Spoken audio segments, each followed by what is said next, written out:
So I got it open. Here's what we got. It doesn't look like there's anything really noticeably wrong in here. This stator looks good shape.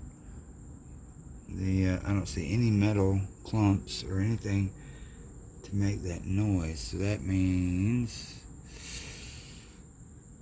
somewhere else. I did find one loose piece, this flywheel piece right here that goes on here.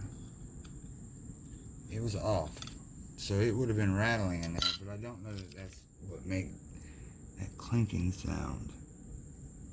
Now, I don't know if this is a good thing or a bad thing that there's nothing in here. It kind of concerns me. Makes me think it's something else.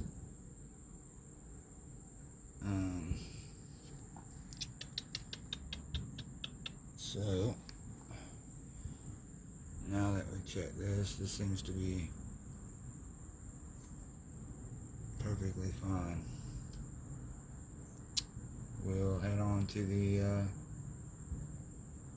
next thing and troubleshoot until we figure it out.